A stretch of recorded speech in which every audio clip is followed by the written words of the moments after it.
Buongiorno e benvenuti all'inaugurazione del 22esimo anno accademico della Scuola Superiore di Topo Wasserman dell'Università di Udine. Il programma prevede i saluti istituzionali, la relazione del direttore della scuola, gli interventi dei rappresentanti degli allievi e dell'associazione alunni, l'intervento dell'illustre ospite e la consegna dei titoli finali agli allievi che hanno concluso il percorso di studi. Ora la cerimonia inizia con i saluti. La parola al Rettore Angelo Montanari.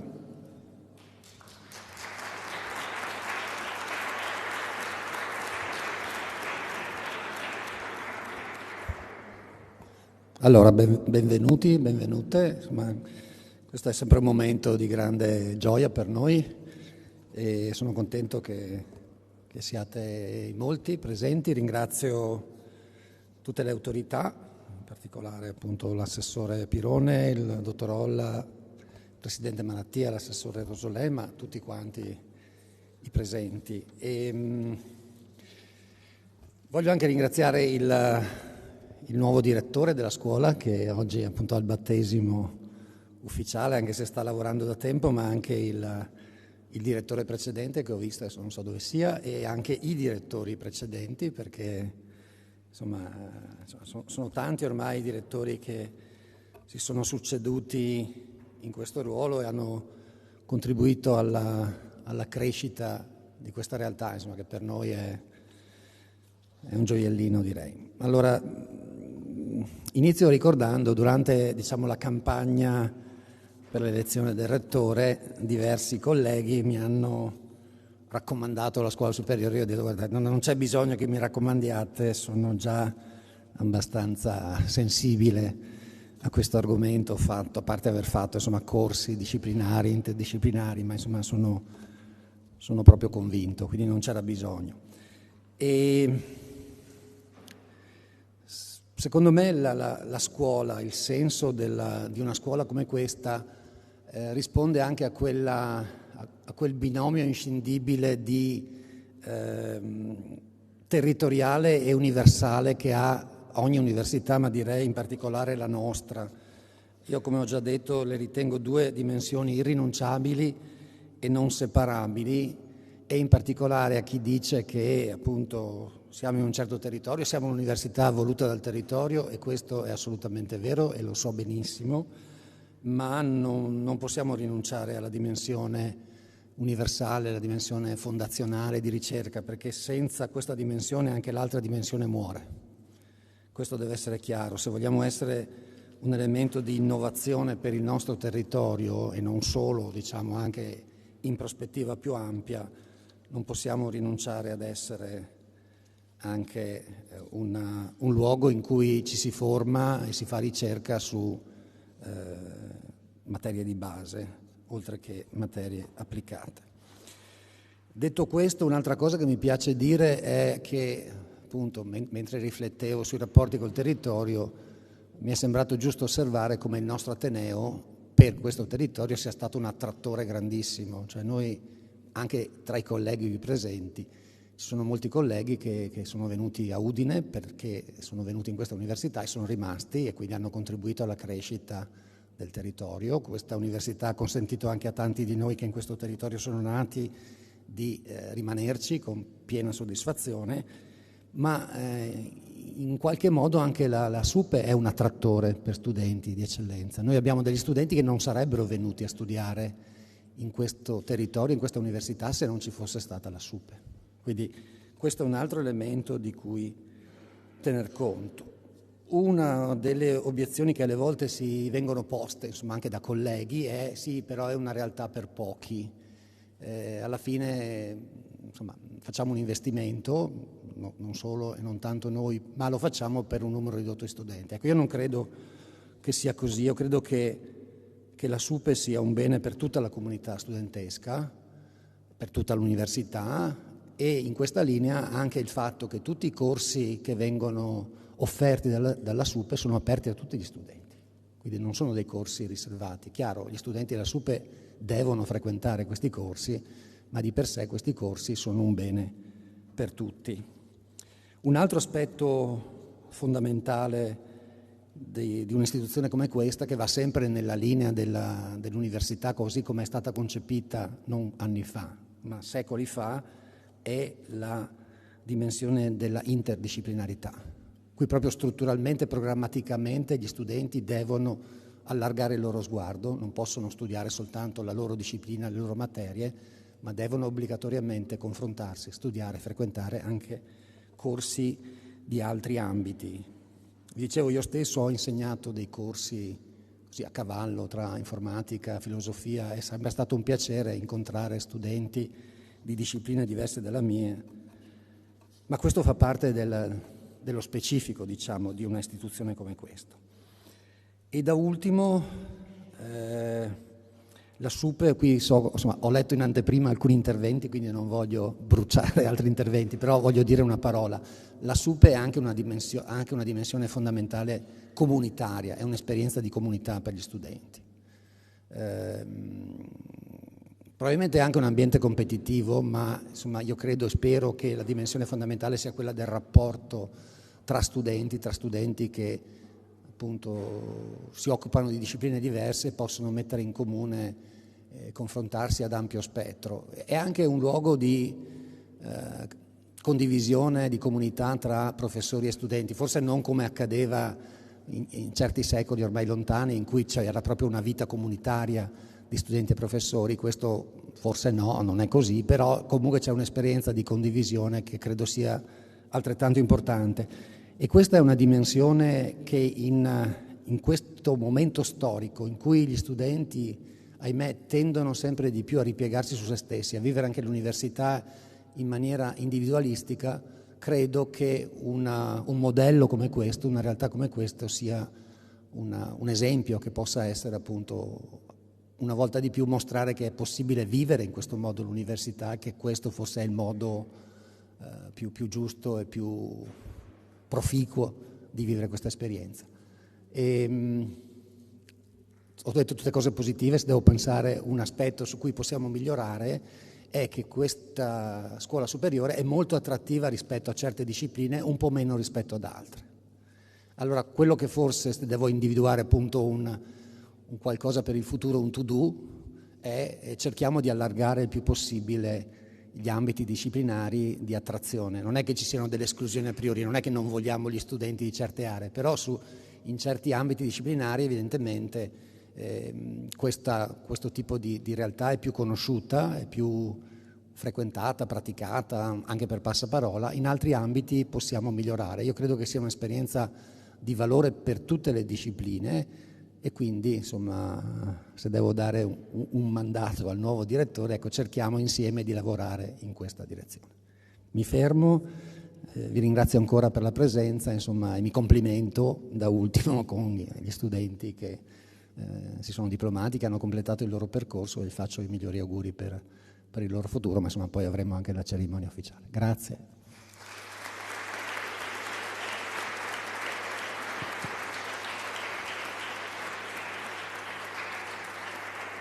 Grazie al Rettore. Ora l'assessore ai rapporti con l'Università, la Cultura e l'Istruzione del Comune di Udine, Federico Pirone.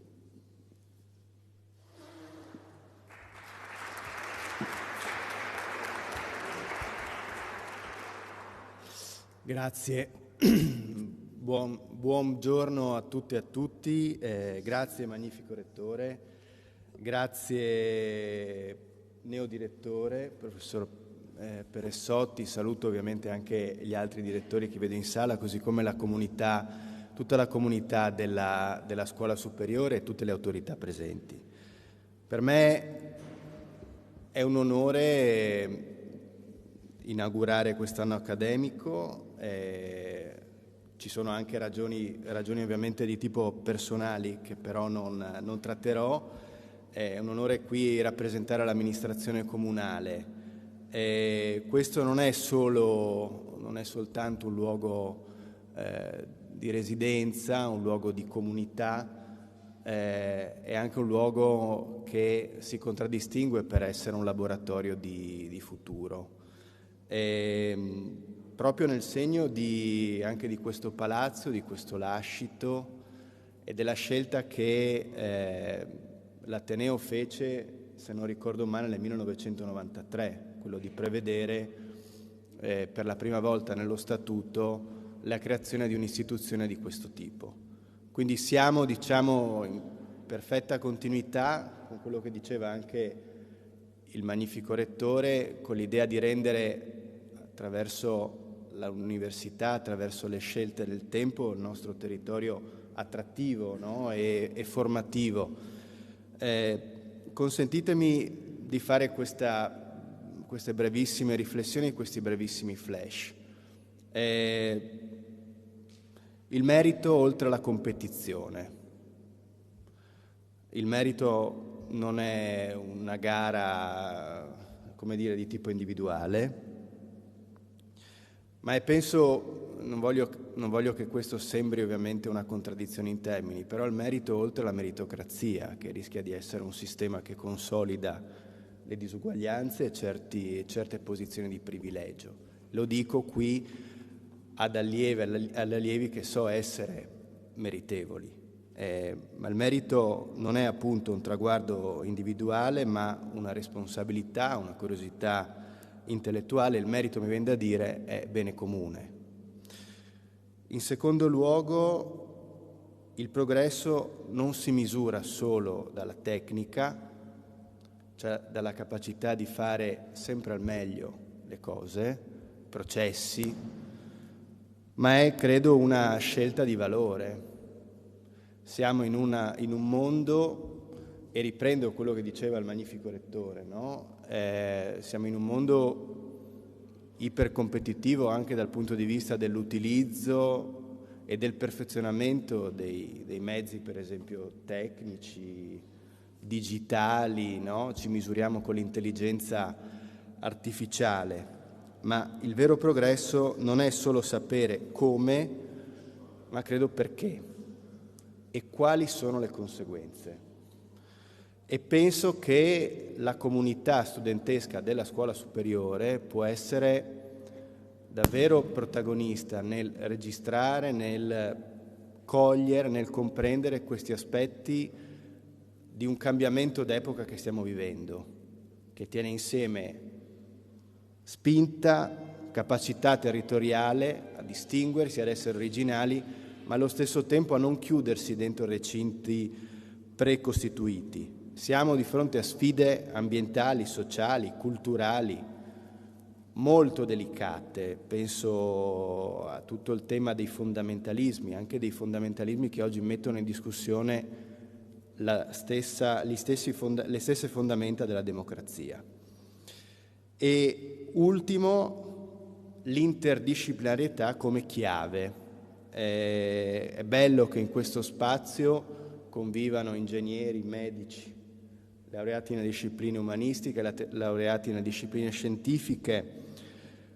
Penso che questo sia un esempio di cosa può rappresentare la conoscenza, che tiene insieme i saperi, non li specializza ma li raccoglie, li fa incontrare anche in termini di incontro-scontro tra saperi apparentemente diversi. Ecco, nella frequentazione dell'errore, del dubbio, dell'atto creativo c'è, credo, oggi l'esempio. Ecco, noi crediamo che la scuola superiore sia un orgoglio per questo territorio, un orgoglio per la comunità accademica, e siamo, con queste brevi parole, consapevoli del ruolo che può svolgere, del ruolo che possono svolgere gli studenti, aiutando questo territorio a distinguersi, ad essere originale, ad essere decisivo nelle sfide anche delicate che abbiamo davanti come cittadine e cittadini. Quindi buon anno accademico,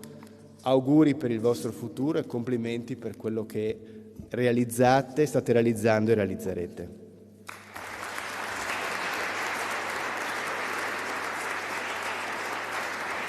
Grazie all'assessore.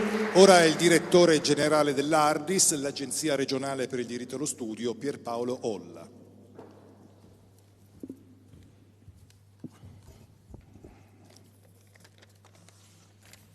Buongiorno a tutti e un sincero ringraziamento all'Università di Udine e alla Scuola Superiore per aver voluto Ardis anche quest'anno partecipe di questo importante appuntamento.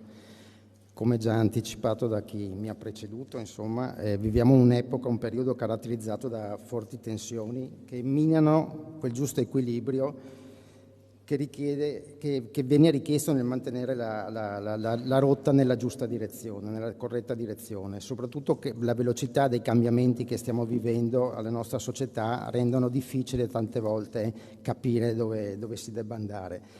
E credo che proprio il contesto che stiamo vivendo, che ci circonda, sia necessario da parte delle istituzioni universitarie formare delle classi dirigenti che siano preparate, adeguate a gestire e a governare, ma soprattutto a vivere e a leggere i cambiamenti e farlo con responsabilità, mantenendo quindi sempre al centro i valori fondanti e i principi fondanti sui quali si impernia e si muove la nostra comunità e in particolare anche ogni comunità.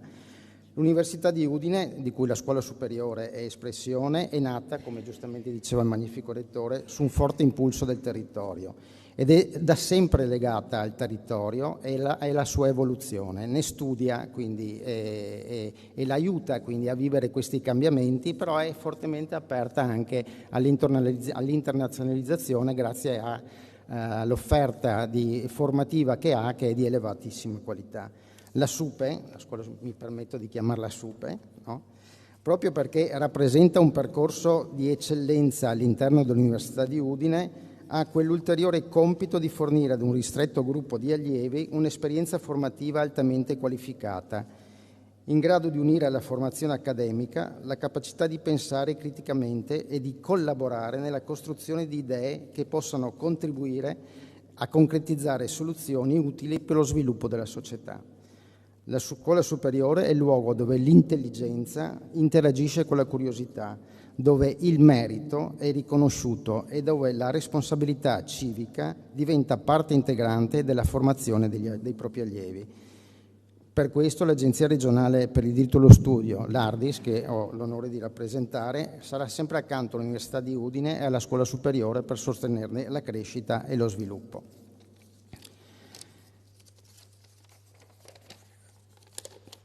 Rivolgo quindi a tutti i nuovi iscritti l'augurio di entrare a far parte di una comunità in grado di offrire loro l'opportunità di coltivare la passione e la curiosità per la conoscenza e la cultura, perché entrambe costituiscono la leva per generare valore pubblico indispensabile alla costante crescita del nostro bellissimo territorio. A chi ha portato a termine questo impegnativo percorso vadano le mie più veramente sincere congratulazioni, con l'auspicio che l'esperienza maturata costituisca una solida base per il futuro sia vostro sia delle comunità che ci circonda. Buon nuovo anno accademico a tutti.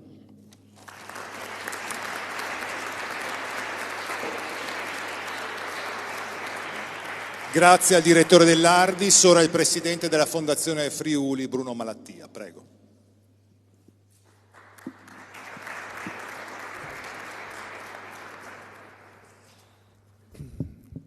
Buongiorno, sono lieto di porgere un cordiale saluto a tutte e a tutti da parte della Fondazione Friuli e confermare l'interesse e la vicinanza della Fondazione all'Università di Udine e in particolare alla Scuola Superiore in occasione di questa importante inaugurazione dell'anno accademico, il 22esimo. La città di Udine, diceva il Rettore, è di per sé attrattiva e spinge alcuni studenti a venire qui da noi, ma io credo che la città di Udine, e non solo, diciamo, il nostro Friuli, senza l'università, che si chiama di Udine ma in realtà è l'Università del Friuli, so che questo nome fate fatica a cambiarlo per ragioni burocratiche che il pastore Rettore Pinton mi ha più volte spiegato, però se mai in futuro si riuscisse a chiamarla Università del Friuli, credo che sarebbe un'ottima cosa. La Fondazione Friuli è qui oggi per porgere un saluto, ma voglio ricordare che il 13 aprile si inaugurerà ufficialmente, perché già funziona, lo studentato di Via Manin, dove ci sono 250 posti letto per gli studenti che vengono qui a Udine da fuori per studiare.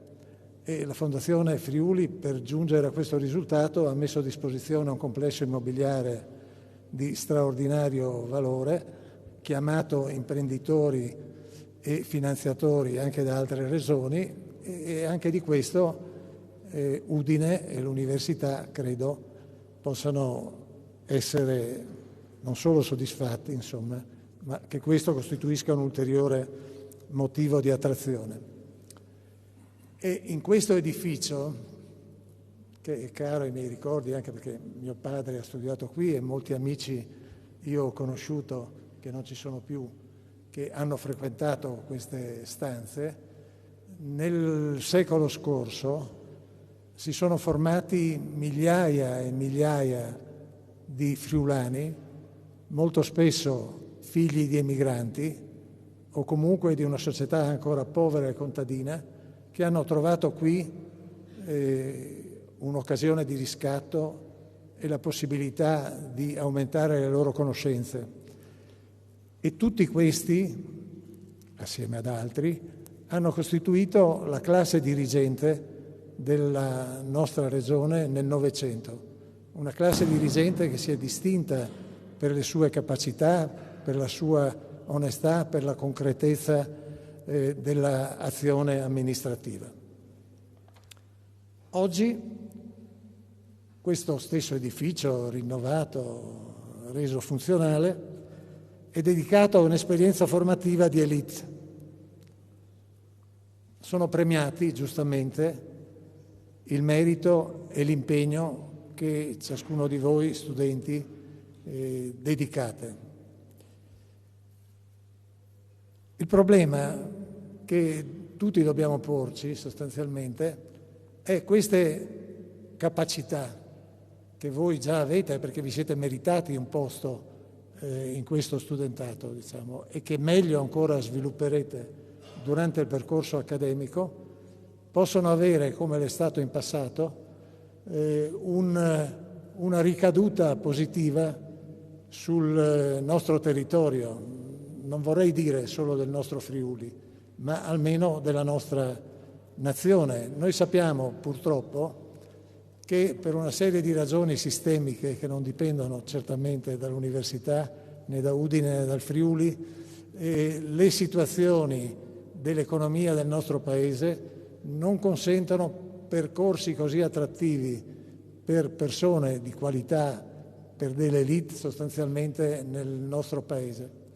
Ma io credo che ciascuno di voi dovrà porsi però un problema di pensare sì al proprio futuro, allo sviluppo di carriera, alle prospettive che gli si aprono grazie a uno studentato di eccellenza come questo, ma io mi auguro che vi sia un senso di responsabilità per la comunità dove siete stati formati e soprattutto per il paese nel quale viviamo. Capisco che si tratta molte volte di un dilemma personale che è difficile da superare, però anche se siamo cittadini dell'Europa e dobbiamo sempre più sentirci cittadini dell'Europa, credo che un senso di responsabilità verso la nostra comunità dobbiamo sempre averlo presente.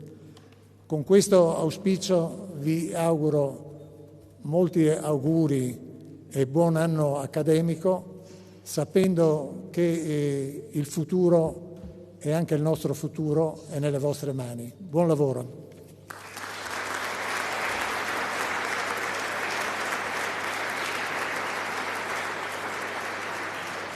Grazie. Ora l'assessore regionale lavoro, formazione, istruzione, ricerca, università e famiglia, Alessia Rosolén.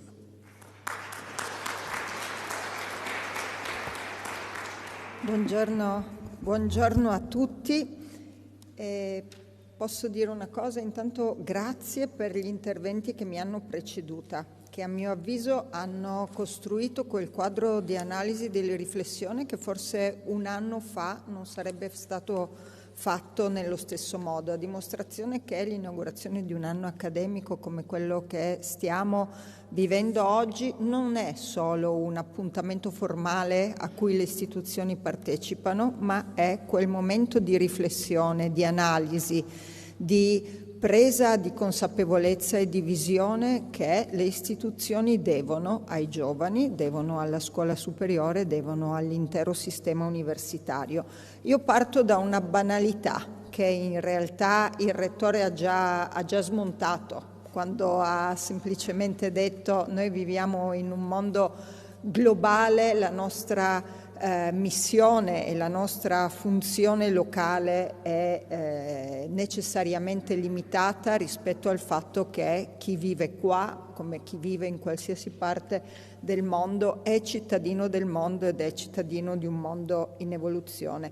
Però io parto da un dato molto locale. Questa università, e voi a Udine lo sapete sicuramente meglio di come lo sappia io, che sono triestina, questa università è da un lato il frutto ovviamente di una scelta di popolo ed è un dato importantissimo, però è anche il frutto di una visione politica. Dopo il terremoto del 76, di cui quest'anno rincorrono i 50 anni, dopo il terremoto del 76 si scelse, anzi si dovette scegliere da che cosa ricominciare, oltre a tutto quello che venne ovviamente fatto all'indomani dell'evento, si scelse con norme nazionali e norme locali di puntare sulle eccellenze, sull'alta formazione, sulla ricerca. Quest'anno festeggiamo come Regione Friuli Venezia Giulia l'anniversario della ricreazione e della capacità di un popolo di risollevarsi da un momento terribile come è stato il terremoto, ma lo facciamo celebrando le modalità con cui quel popolo l'ha fatto, non solo ovviamente legato alla ricostruzione, ma legate necessariamente a quella visione che ci ha fatto essere contestualmente l'identità locale e quindi la crescita del nostro territorio, ma identità globale rispetto a quelli che erano gli obiettivi che ci siamo dati. E mi permetto di dire, all'interno di questa scelta, la scelta di costruire la scuola superiore è stata l'ulteriore scelta lungimirante di investimento e di attenzione a ciò che viene dopo di noi. Le guardavo con l'assessore Pirone, io mi fido, lui ha fatto la scuola superiore, anche se non l'ha detto, e lo dico io. Leggevo quella frase, lui dice essere di Pasolini, spero sia così, in cui in una lettera a Serra dice: il nostro compito in questo momento è una missione di educazione e di civiltà. Penso che mai, come momenti come quelli che stiamo vivendo oggi, si possa parlare di educazione e di civiltà, di strumenti che devono rigenerare non solo e soltanto il nostro territorio. Viviamo all'interno di una regione che sul sistema universitario ha puntato e punta molto, ma si tratta di rigenerare in maniera complessiva tutti gli aspetti delle persone, della società e della comunità, anche questa parola importante di cui abbiamo sentito parlare fino adesso. Mi permetto di dire che la scuola superiore è patrimonio della Regione Friuli Venezia Giulia, non è patrimonio di Udine, non è solo patrimonio dell'Università di Udine, è talmente importante per noi che la Regione Friuli Venezia Giulia, oltre agli interventi che fino ad oggi ha fatto, si mette oggi e sin da oggi a disposizione per proseguire il percorso che la Scuola Superiore di Udine ha iniziato con il PNRR. Guarda caso, anche in questa situazione, assieme ad altri rappresentanti, la Fondazione Friuli, sempre presente a sostegno di questo territorio, è l'OGS e Sissa Media Lab rispetto a un percorso che parla di multidisciplinarietà, che parla di orientamento, che parla di didattica avanzata, che parla di internazionalizzazione, che parla di digitalizzazione. Perché, e questa è l'ultima cosa che dico, augurando ovviamente un buon anno accademico, non sono le parole che continuiamo a ripetere, e penso digitalizzazione in quest'epoca che cambiano la visione del nostro contesto. È quella parola, se e solo se, inserita all'interno di tutta una serie di altri concetti che accompagnano quella civiltà, quell'educazione, quella comunità, quel local e quel global che ognuno di noi rappresenta. Perché, e per me questo è il dato importante, lo dicevano negli anni 50 credo, nessun uomo è un'isola, e forse ci siamo accorti e ci stiamo accorgendo che nessuna istituzione è un'isola a sé stante e indipendente da tutto ciò che succede attorno ad essa. Per cui buon anno accademico e grazie.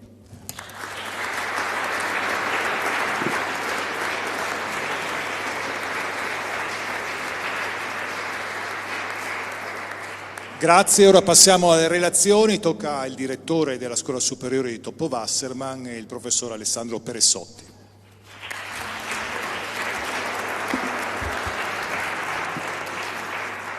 Grazie a tutti, autorità, rappresentanti, ma anche colleghi, studenti e genitori degli studenti. Devo dirvi che fare direttore di una istituzione così importante significa per me in questo momento accettare una responsabilità, e lo faccio sentendomi onorato di questo. Una responsabilità perché questa scuola ha un'eredità di 22 anni, un'eredità di un sacco di direttori, un'eredità di 200 studenti che si sono già laureati.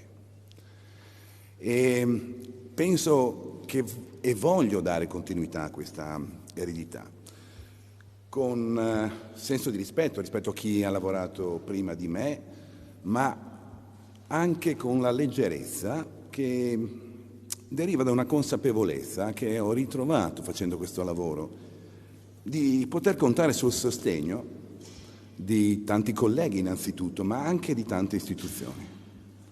E lo stesso discorso di oggi e le riflessioni che avete fatto oggi, e vi ringrazio, sono segno di questa vicinanza che in genere il territorio ha per la scuola superiore. È chiaro che quando si accetta un incarico di questo genere non è sufficiente beneficiare di quello che è stato fatto fino a questo momento, è necessario anche immaginare al futuro, immaginare che cosa si può effettivamente cambiare. Alcuni spunti e to-do li ho già un po' ricevuto, ma quindi sono sicuro che dobbiamo aprirci con maggiore decisione a un più ampio ventaglio di percorsi di studio, delle scienze applicate, dell'ingegneria, ma anche delle scienze giuridiche e delle scienze economiche. È necessario perché la scuola deve esprimere completamente la vocazione interdisciplinare che ha. A differenza di quanto sono abituato a fare quando parlo in convegni, in cui i ringraziamenti si fanno alla fine, io voglio invece cominciare con i ringraziamenti all'inizio.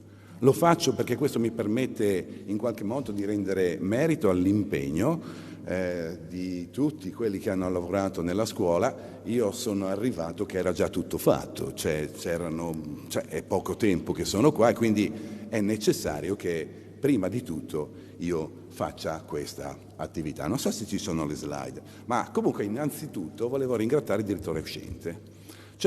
Effettivamente il professore Angelo Policreti ha guidato questa scuola negli ultimi 6 anni veramente con grande lungimiranza. Adesso non lo so dov'è, sì, lo vedo qui, ecco.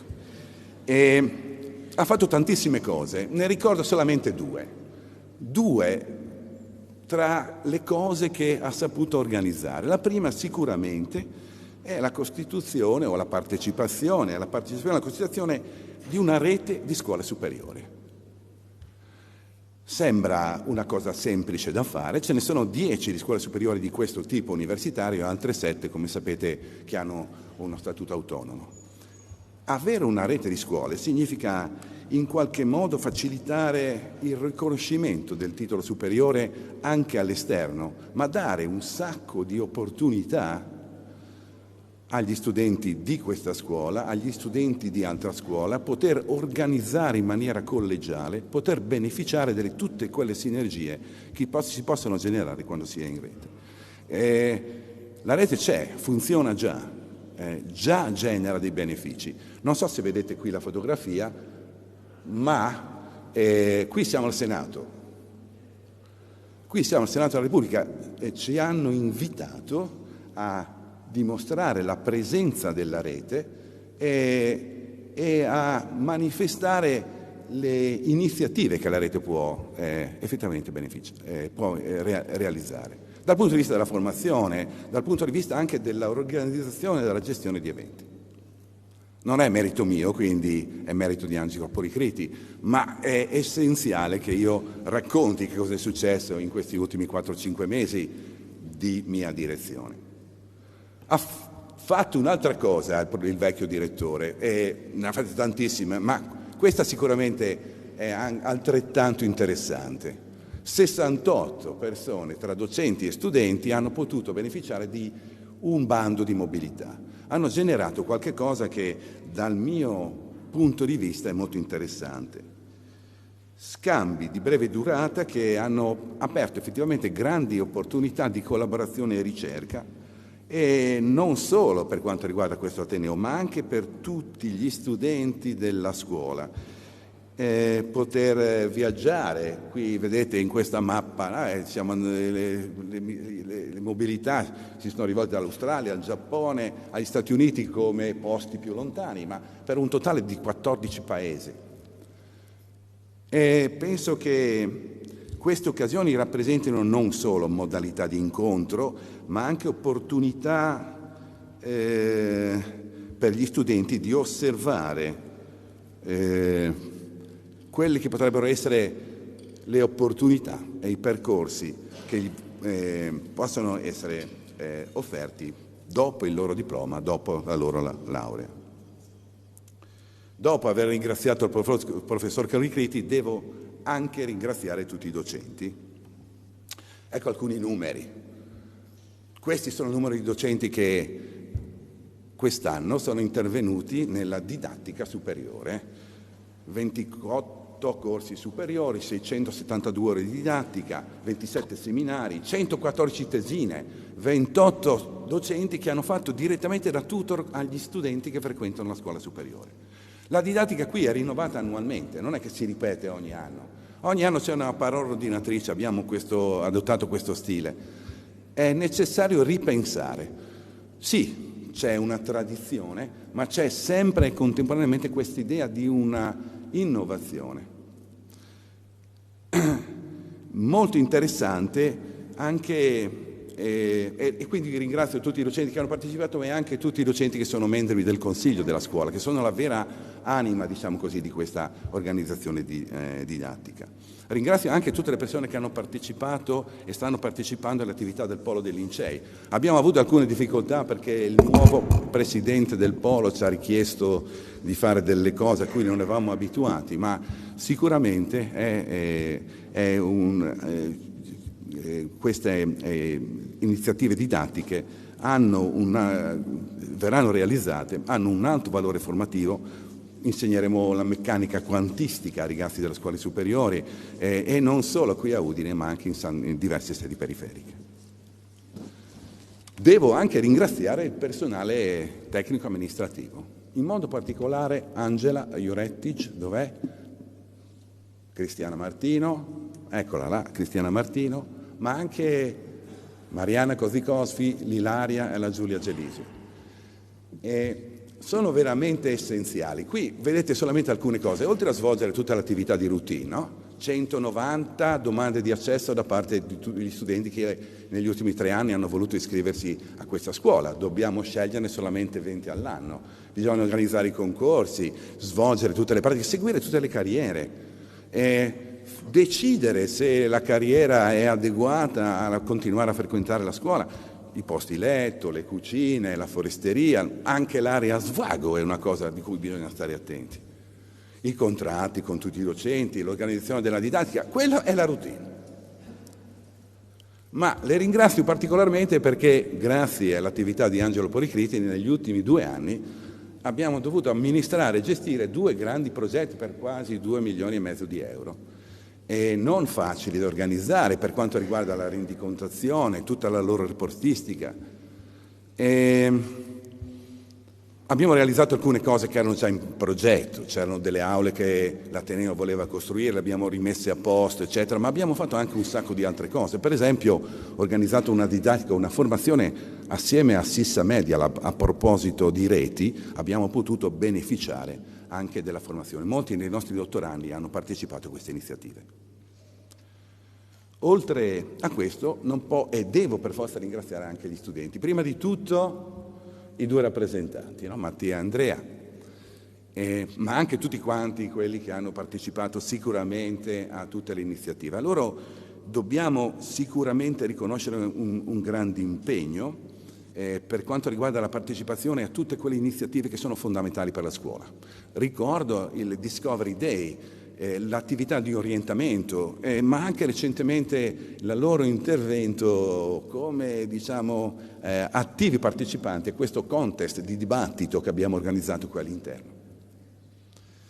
Oltre agli studenti, a cui devo riconoscere sicuramente, sono un po' l'acqua che fa girare la vita della scuola, devo anche ringraziarli per l'autonomia che hanno sempre dimostrato, sia nella scelta delle attività formative o nel loro orientamento, sia nella capacità, nell'autonomia con cui hanno saputo gestire il fondo progetti. Cos'è il fondo progetti? Sono delle risorse che gli studenti che sono iscritti alla scuola superiore hanno a disposizione per completare, per aggiungere attività che sono obbligatorie nella scuola, ulteriori attività ma di loro responsabilità. E gli studenti,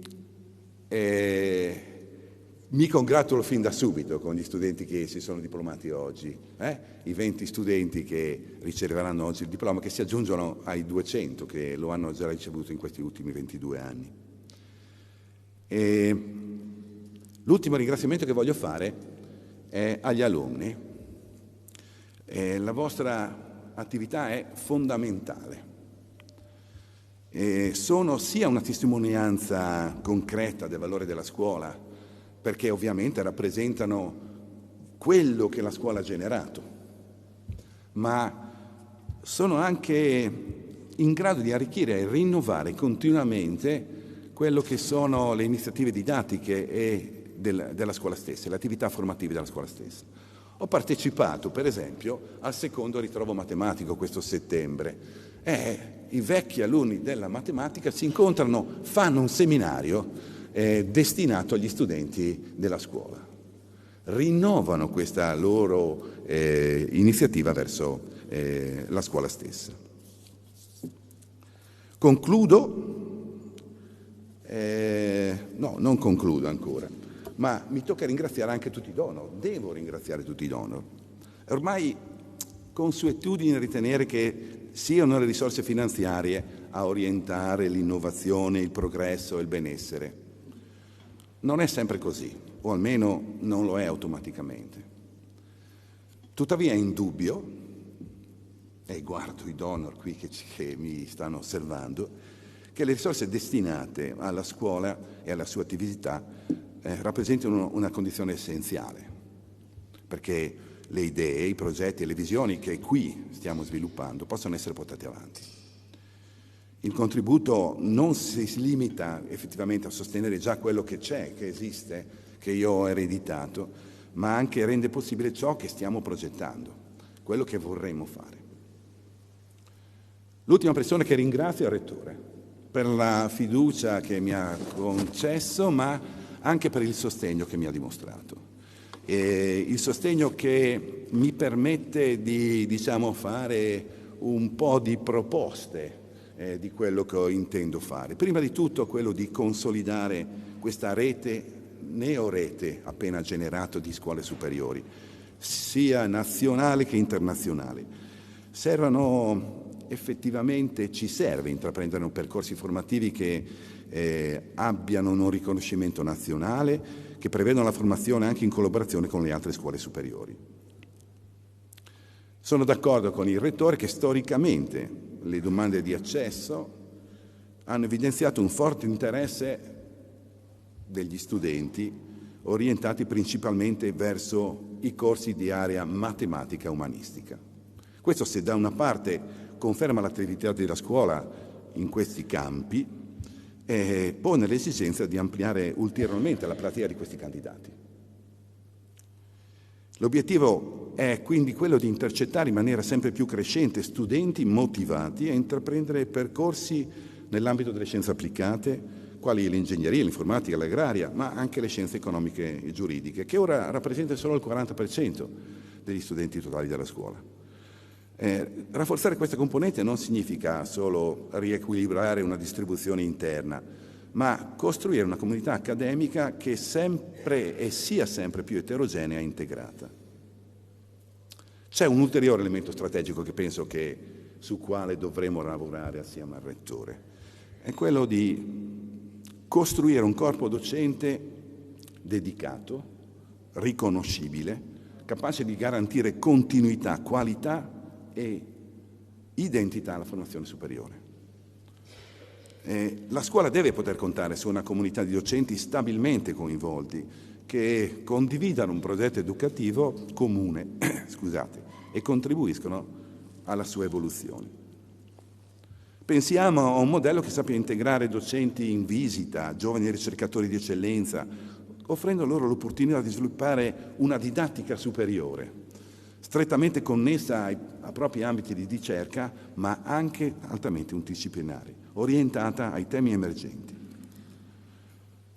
La scuola superiore si configura, da questo punto di vista, come un laboratorio di sperimentazione accademica. Mi piace chiamarla così, un luogo in cui da una parte c'è l'innovazione e il rigore, ma un luogo anche dove queste ambizioni si incontrano per definire nuovi modelli di formazione avanzata. Sperimentiamo non solamente la didattica e la formazione, ma anche modelli organizzativi, gestionali, approcci flessibili, partecipativi, sia nella didattica e nella ricerca, ma anche nell'organizzazione e nella progettazione di iniziative che esulano da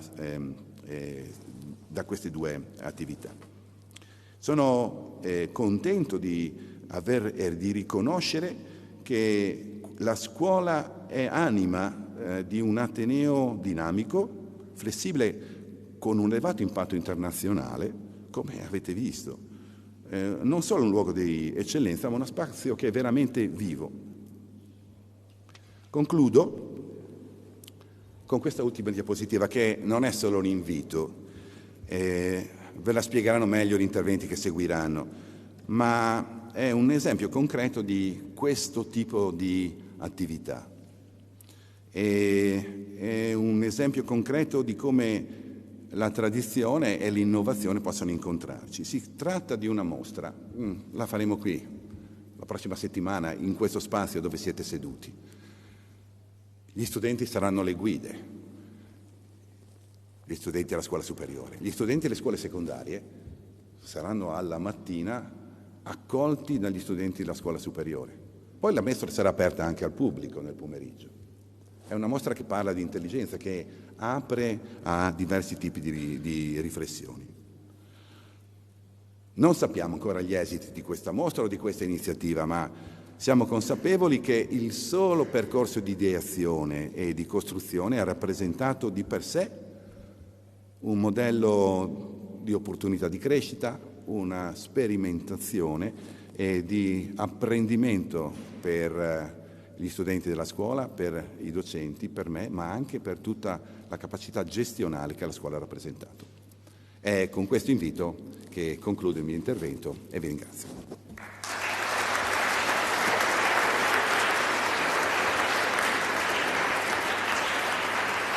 Grazie. Ora il rappresentante degli allievi, Mattia Baldo.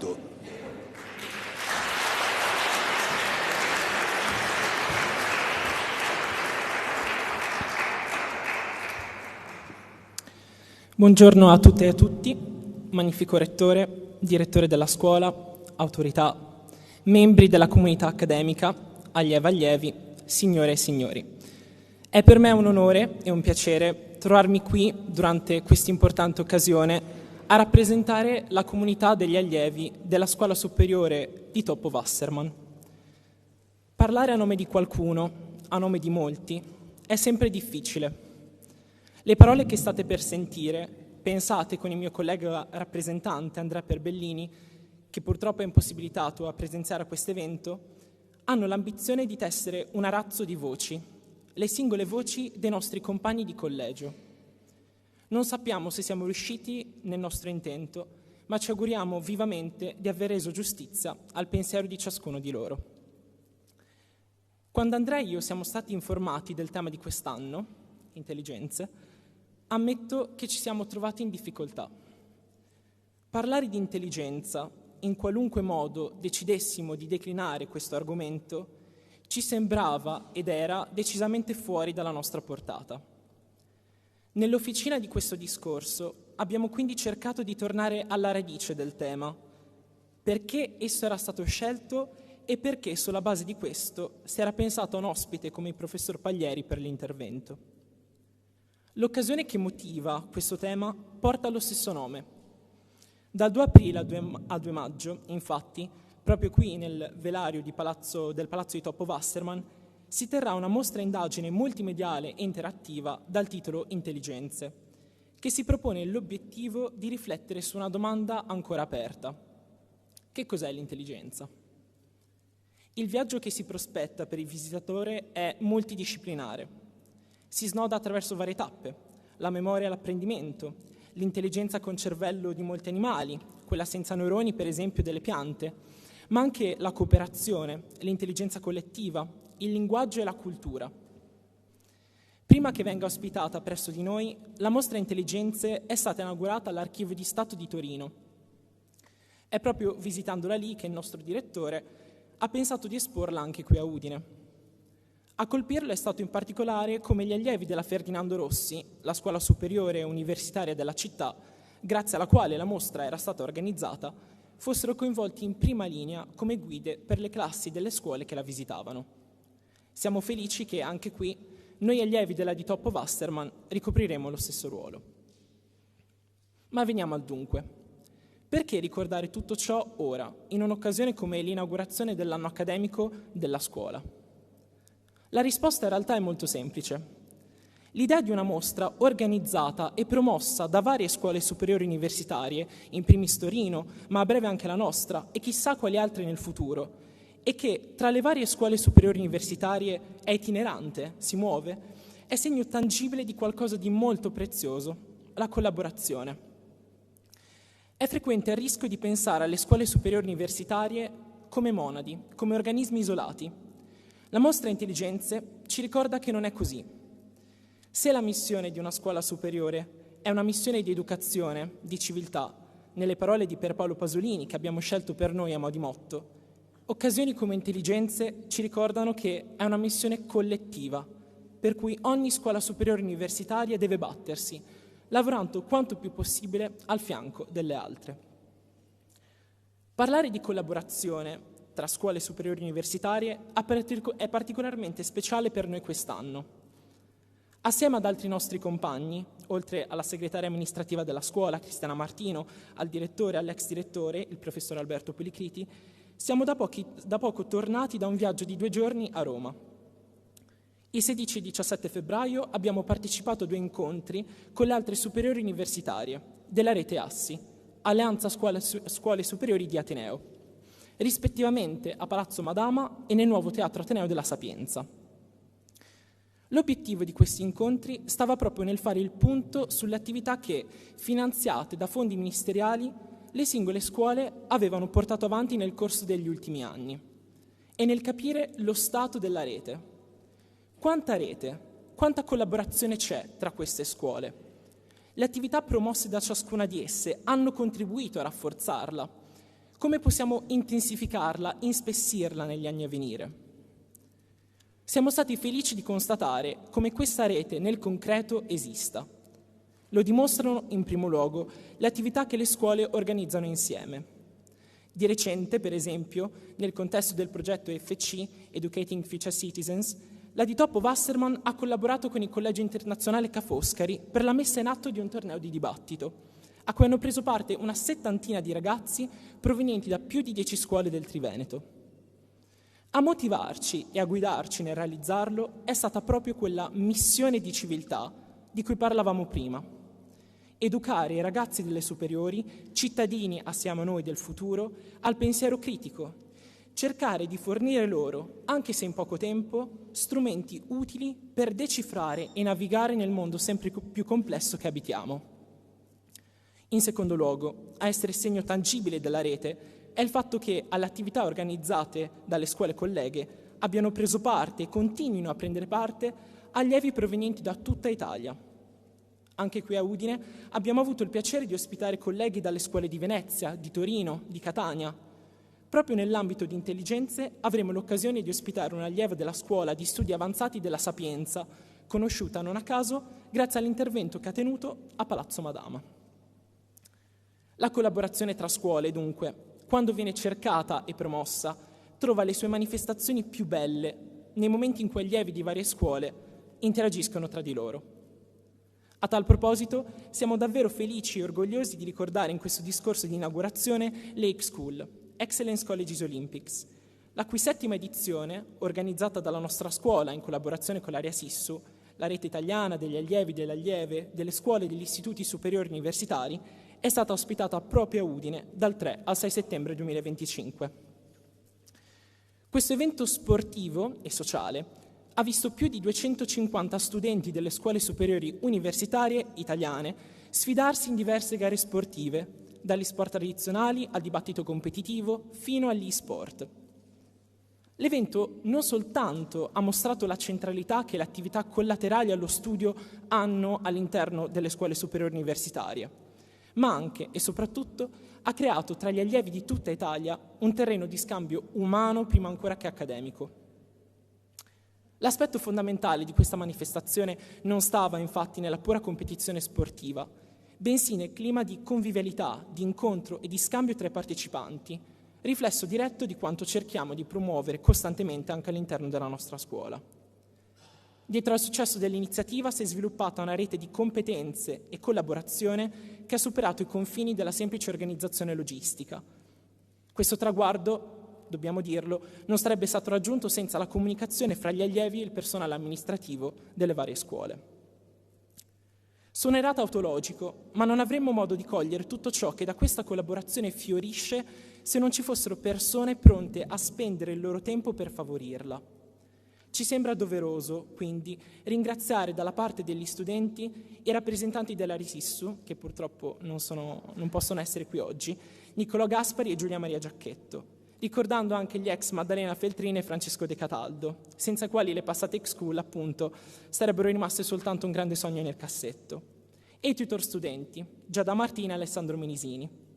Dalla parte della scuola, il direttore Peressotti e il personale della segreteria, Cristiana Martino, Ilaria Bonitti e Marianna Kosikowski, per la grande sensibilità, la grande disponibilità con cui ci sostengono, cercando sempre di venire incontro alle nostre esigenze e aiutandoci a realizzare i nostri progetti, anche quelli più eccentrici, X School in primis, appunto.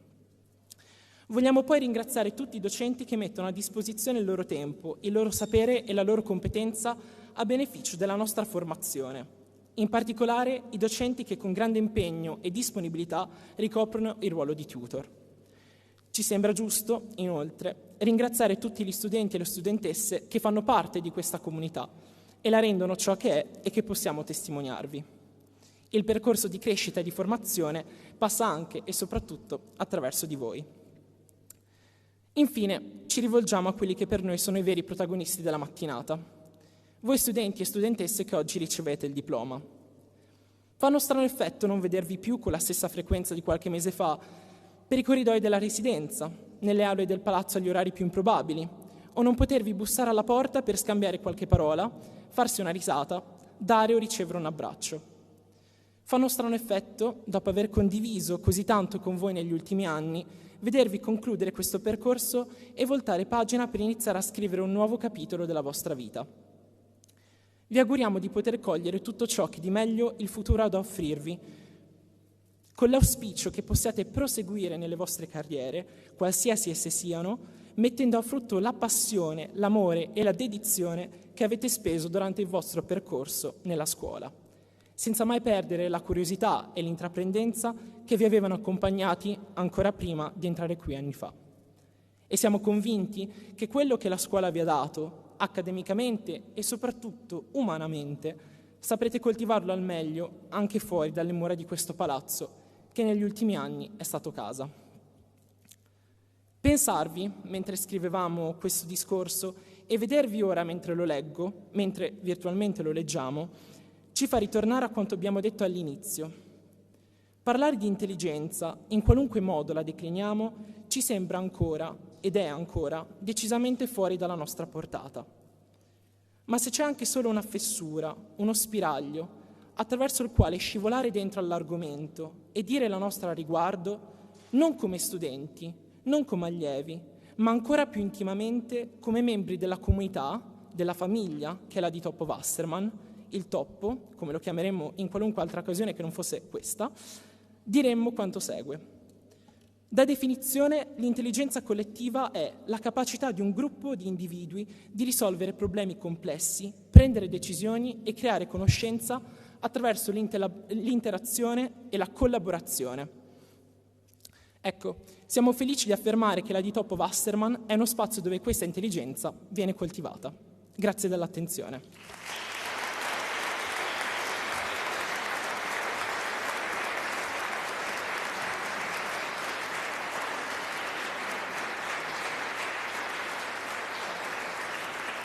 Grazie. Ora la parola al presidente dell'Associazione Alunni, Giacomo Alzetta.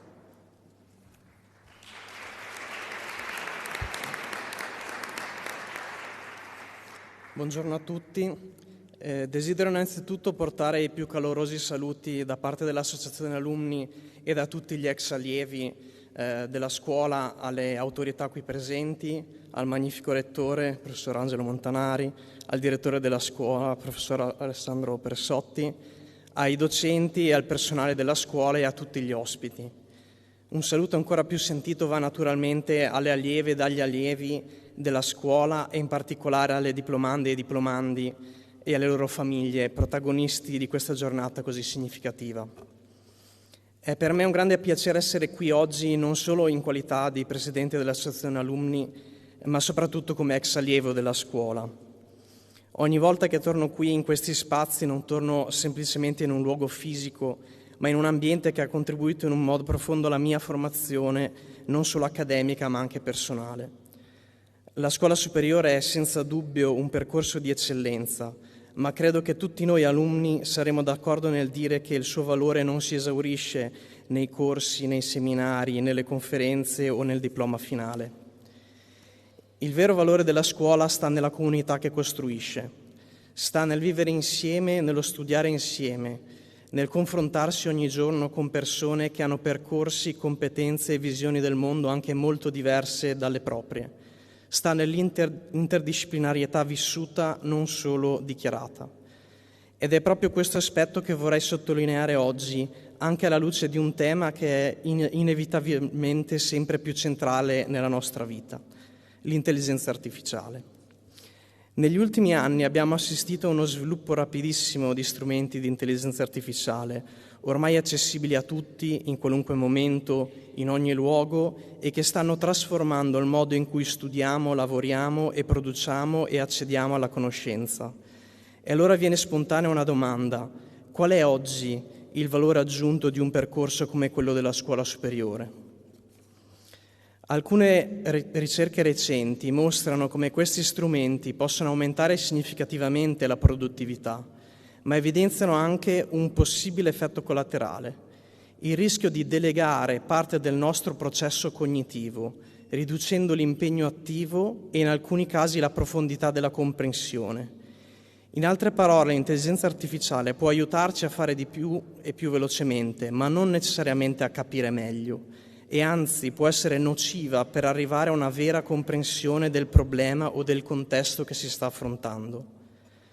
La mia risposta, quindi, è che il valore del percorso della scuola superiore sta proprio in ciò che l'intelligenza artificiale non può sostituire. Sta nella capacità di sviluppare pensiero critico, sta nel confronto diretto, talvolta anche acceso, tra punti di vista diversi. Sta nella costruzione di un metodo più che nella semplice acquisizione di contenuti e soprattutto sta nelle relazioni umane, perché è nel dialogo con un docente che nasce una domanda inaspettata, è in una discussione tra allievi di corsi di discipline diverse che emerge un'idea nuova, è nel tempo condiviso dentro e fuori dalle aule che si sviluppa quella curiosità intellettuale che è il vero motore della conoscenza. In un mondo in cui le informazioni sono sempre più accessibili e immediatamente disponibili, ciò che fa davvero la differenza non è sapere qualcosa, ma saperla interpretare, metterla in discussione, collegarla ad altro. E da questo punto di vista la scuola superiore rappresenta un ambiente privilegiato, un luogo in cui non si impara solo a rispondere alle domande, ma anche e forse soprattutto a porle nel modo giusto. La mente umana è davvero qualcosa di stupefacente, capace di un livello di ragionamento sia incredibilmente complesso che limitato da fattori biologici e dallo stesso tempo è adattivo e mutabile. Ed è estremamente importante allenarlo, metterlo alla prova, farlo crescere, cosa che gli strumenti automatici da soli non possono fare. Credo che solamente mantenendo il corretto sforzo intellettuale possiamo sviluppare e mantenere delle menti che non si asserviscono all'intelligenza artificiale, ma che mantengono la propria criticità e la propria autonomia di pensiero. Ed è proprio questo allenamento che la scuola offre ogni giorno ai suoi allievi. Vorrei quindi rivolgermi direttamente alle diplomande e diplomandi. Oggi celebrate un traguardo importante che richiede impegno, costanza e dedizione. A nome di tutti gli alunni vi faccio le più sincere congratulazioni, ma permettetemi anche di dirvi che ciò che portate con voi da questo percorso va ben oltre il diploma. Portate con voi un modo di pensare, un modo di affrontare problemi complessi e soprattutto una rete di relazione e di esperienze che continuerà ad accompagnarvi nel tempo. L'associazione alunni nasce proprio per questo, dal desiderio di mantenere vivo questo legame, anche quando le strade si separano e ci portano in luoghi diversi del mondo. E vi assicuro che ovunque andrete la scuola resterà per voi un punto di riferimento, non come istituzione ma come comunità. Concludo rinnovando gli auguri per questo nuovo anno accademico a tutta la scuola superiore, al direttore, ai docenti, a tutto il personale e soprattutto alle allieve e agli allievi che si cimentano in questo percorso. Vi auguro un anno pieno di soddisfazione.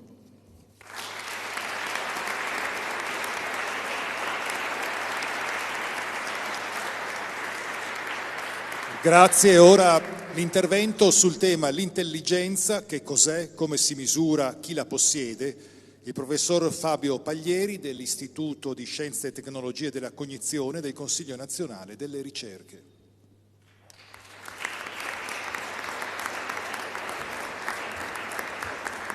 Buongiorno a tutte e a tutti. Innanzitutto lasciatemi dire che è un grande piacere e anche un grande onore essere qui. Un onore che, se mi metto nei vostri panni e immagino come possiate reagire al titolo di questa relazione, potreste pensare che mi abbia dato la testa. Perché se io fossi seduto dove siete seduti voi e avessi di fronte una persona che promette in mezz'ora di rispondere anche a solo una di queste domande, onestamente penserei che sia nella migliore dei casi un millantatore, nel peggiore un ciarlatano. Siccome avrei l'ambizione di non essere né l'uno né l'altro, permettetemi di chiarire. Le domande sono naturalmente degli spunti di riflessione. Quello che cercherò di fare in questa mezz'ora è fornire alcune suggestioni su questi argomenti. È stato già ricordato dal rappresentante degli studenti che l'argomento è di incredibile complessità, quindi come ultimo caveat, poi iniziamo, vi anticipo che ho messo troppa carne al fuoco, quindi quello che succederà immancabilmente sarà che a un certo punto ci troveremo di fronte a un dilemma, che non è un vero dilemma, o mi tollerate per più tempo del previsto, oppure cominciate a fare gesti di decapitazione del relatore e io arrivo a concludere, quindi ci organizzeremo così. Allora, la ragione per cui ho scelto un tema così impegnativo, in realtà devo scaricare il barile a questo punto sul direttore Peressotti, me lo ha chiesto lui, ma è un'occorrenza lieta che è già stata ricordata. Il 2 aprile verrà inaugurata l'edizione presso questa scuola superiore, la di Topo Wasserman, di questa mostra che è dedicata proprio al tema dell'intelligenza. L'intelligenza è un tema complicato per molte ragioni, ma una di queste è che è uno di quegli argomenti su cui noi abbiamo delle intuizioni estremamente diffuse e radicate. L'intelligenza è qualcosa a cui pensiamo tutti i giorni, misuriamo la nostra intelligenza, valutiamo quella degli altri, la applichiamo alle nostre azioni, alle nostre scelte, ai nostri pensieri, ai nostri discorsi, agli oggetti. Qualcuno di voi potrebbe avere al polso un orologio intelligente, tutti noi abbiamo in tasca uno smartphone che è letteralmente un telefono intelligente. Insomma, è qualcosa che non è un concetto esotico, è qualcosa su cui intuitivamente pensiamo di poterci muovere con una certa confidenza. Se non che quando poi ci venisse chiesta una definizione di cosa sia l'intelligenza, cominciano i problemi. Non ci sono risposte chiare, non sappiamo cosa dire, anzi no, il contrario, abbiamo troppe cose da dire, ci vengono in mente troppe cose diverse. Questo aspetto della pluralità, della molteplicità dell'intelligenza è catturato già nel titolo della mostra, che non a caso lo declina il tema al plurale. E questa pluralità riguarda varie dimensioni. La prima è che diversi organismi, diversi sistemi possono manifestare intelligenza. Queste immagini vi presentano esempi di intelligenza nel mondo vegetale, nel mondo animale, sia non umano, uno scimpanzé che caccia insetti con un bastoncino bagnato, credo, della sua saliva. Se Dio vuole, anche noi dovremmo essere capaci di manifestare intelligenza. Qua ci sono i coniugi Curie, ma andrebbero bene anche esempi meno illustri. E poi naturalmente c'è il tema dell'intelligenza artificiale che è già stato ricordato. Ma a parte il fatto che diversi organismi possono essere intelligenti, la pluralità riguarda anche il fatto che si può essere intelligenti in molti modi diversi. Forse uno degli esempi più prototipici riguarda l'intelligenza applicata al problem solving, che di solito è di tipo logico-inferenziale, in alcuni casi strategico. L'immagine, vedete, 2 anziani giocatori di scacchi a Kiev, probabilmente è stata presa prima dell'inizio del conflitto. Questa è un'immagine abbastanza prototipica di un comportamento intelligente, ma ci sono forme di intelligenza completamente diverse. Una molto studiata agli psicologi è la cosiddetta intelligenza sociale, che riguarda la nostra capacità di stabilire relazioni interpersonali in maniera efficace, in inglese si direbbe smooth, priva di inciampi, priva di grinze, ed è abbastanza ovvio che per esempio questo tipo di intelligenza è abbastanza indipendente dall'altro tipo di intelligenza. Si può essere dei ragionatori da un punto di vista logico-inferenziale raffinatissimi e non riuscire a instaurare una relazione neanche per sbaglio, e viceversa, si può essere estremamente fluidi nelle nostre relazioni sociali senza avere particolari doti di ragionamento. Un altro ambito interessante riguarda tutte le applicazioni dell'intelligenza all'evoluzione, all'ambiente. Questa immagine a prima vista sembra un fondo marino abbastanza noioso, immagino che molti di voi abbiano già notato che nel mezzo di questa immagine in realtà c'è un polpo. Il polpo si vede poco perché sta esibendo un comportamento evoluto, adattato, intelligente, una forma di mimetismo. Notate che il polpo qui è stato colto di sorpresa. Un polpo non è felice di trovarsi in questa situazione all'aperto, è molto più protetto e difeso in tana, però appunto ha evoluto un comportamento che è utile sia in funzione protettiva sia in funzione aggressiva, perché lo usa anche per predare. Ma ci sono ancora altri tipi di intelligenza. Questo è un caso abbastanza particolare, fa riferimento al lavoro di Francis Galton e ve l'ho incluso perché in una delle precedenti edizioni della mostra a cui abbiamo accennato si usava proprio questo tipo di test. Galton è una figura, come probabilmente sapete, molto controversa, è uno dei padri dell'eugenetica, quindi non lo stiamo ricordando per fargli un monumento, però ha sviluppato questa idea di un test che vuole andare a misurare la capacità di discriminazione percettiva. Nello specifico, immaginatevi due pesi che hanno esattamente la stessa forma e le stesse dimensioni, quindi visivamente sembrano identici, ma hanno massa diversa e quindi hanno peso diverso. La differenza può essere maggiore o minore. Galton andava a vedere quanto era raffinato la nostra capacità di distinguere una dimensione come il peso. Come vi dicevo, questa cosa è stata applicata, questa è un'immagine presa dall'edizione precedente della mostra, in cui i visitatori potevano proprio giocare con questo piccolo esperimento. E poi ci sono altre cose che sono già state ricordate, l'intelligenza collettiva, di cui oggi non vi parlerò, e molto altro ancora. Insomma, non stupisce che in psicologia, da svariate decine di anni, si parli molto di intelligenze multiple, riferendosi proprio al fatto che di intelligenza sembrerebbe non essercene una, ma essercene vari tipi. Chi ha popolarizzato maggiormente questo concetto è sicuramente Howard Gardner, che è uno scienziato cognitivo statunitense molto attivo negli anni 80 e 90, con la sua teoria delle intelligenze multiple. L'infografica vi mostra 8 tipologie che Gardner aveva inizialmente identificato, poi successivamente sono diventate 5, comunque i dettagli non ci interessano. Questa teoria è diventata molto popolare soprattutto in ambito pedagogico, ma anche nella prassi educativa. Ancora oggi, se vi capita di entrare in una scuola e parlare con docenti che hanno interessi anche di tipo psicologico, molti di loro vi citeranno la teoria delle intelligenze multiple di Gardner. Onestamente è anche una teoria, se vogliamo, che ha fatto un po' il suo tempo. Io personalmente sono abbastanza d'accordo con Lynn Waterhouse quando la definisce un neuromito. Neuromito non è un'offesa, una parolaccia, fa una cosa specifica, fa riferimento a una teoria che pretende di descrivere il funzionamento di alcuni processi cerebrali in assenza di evidenze che questo effettivamente capiti. Questa è un'accusa che secondo me è abbastanza fondata rispetto alla teoria di Gardner per due ragioni. La prima è che era una teoria che nasceva quando le teorie in neuroscienze tendevano fortemente al modularismo, cioè all'idea che il cervello abbia delle zone più o meno a compartimenti stagni che presiedono a certe funzioni. Questa visione dell'attività neurale è stata ampiamente superata negli ultimi 20-30 anni e poi è un neuromito perché francamente non abbiamo proprio i dati sperimentali che confortino l'esistenza di tutte queste intelligenze diverse. Bene, a dispetto della difficoltà definitoria di capire cosa sia questa benedetta intelligenza, che spero di avervi per quanto in maniera molto rapida illustrato, è tanto tempo che cerchiamo di misurarla, questa intelligenza. I tentativi di un qualche tipo sono stati fatti dagli albori della storia umana, però in maniera più sistematica uno dei primi tentativi è questo di Alfred Binet e Théodore Simon, il cosiddetto Binet-Simon test. Scusate, piccola nota patriottica.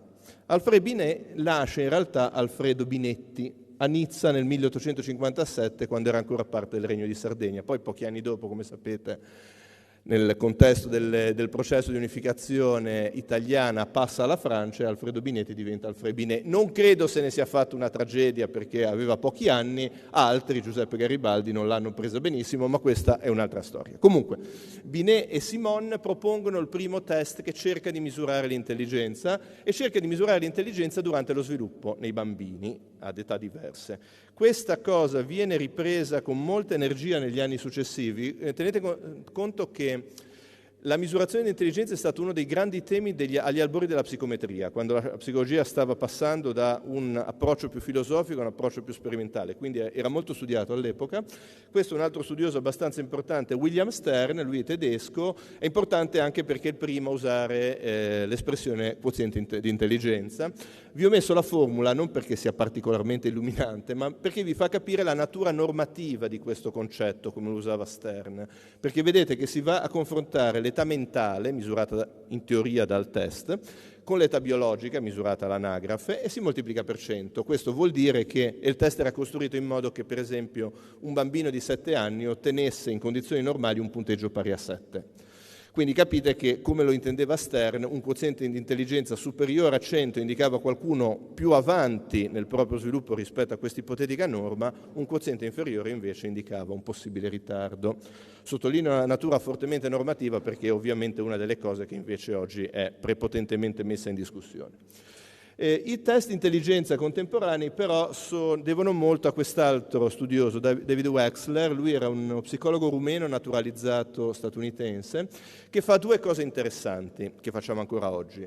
La prima è sviluppa il test non più per i bambini ma per gli adulti, poi ne farà anche una versione per bambini, ma il test ora è pensato per misurare l'intelligenza in soggetti adulti, e poi viene normalizzato. Cosa vuol dire? Vuol dire che anziché decidere a priori quale sarebbe un punteggio giusto per la tua età con un test di intelligenza, si va a vedere la distribuzione dei punteggi in un campione rappresentativo della popolazione e poi si parametra il valore medio su quella distribuzione. E questo è quello che più o meno si fa ancora oggi. Ci sono poi stati numerosi sviluppi nei test, sono diventati sempre più complessi. Complessi vuol dire che oggi un tipico test di misurazione di intelligenza è diviso in diverse sezioni che vanno a monitorare capacità diverse. Per esempio, nei test classici si va a vedere memoria di lavoro, fluidità di ragionamento, eccetera, eccetera. Tuttavia, si continua a parlare di intelligenza generale. Perché? Perché tutte queste dimensioni del test, nei test più usati, correlano fortemente fra di loro, e l'interpretazione che viene data di questa correlazione è che tutte dipendano da una qualche competenza generale che sarebbe questa fantomatica intelligenza generale. Da come ve lo presento penso intuiate che io sono un po' scettico su tutto questo, però fa parte della storia della psicologia e ve lo racconto. Ed è così forte questa insistenza sul cosiddetto fattore G, cioè questa intelligenza generale, che qualunque test in psicologia e in psicometria, per potersi qualificare come test di intelligenza, deve correlare con questo benedetto fattore G. Qua vi faccio l'esempio delle matrici di Raven, che sono un test molto usato, spesso anche nelle prove d'ingresso in ambito universitario. È un test dell'intelligenza non verbale, perché sia non verbale è ovvio, perché si usano figure, ma può dirsi un test di intelligenza solo perché la performance nelle matrici di Raven correla fortemente con la performance in test di intelligenza generale. Ecco, tutto questo accanimento, non so se terapeutico o di ricerca, sull'intelligenza generale naturalmente ha creato anche grandi controversie, grandi dibattiti. Qua ve ne cito solo uno per ragioni di tempo. Questo è un libro degli anni '80, The Bell Curve, siamo in contesto statunitense. Gli autori avevano raccolto un ampio numero di dati, di osservazioni con test di intelligenza standardizzati e raccontano i loro dati.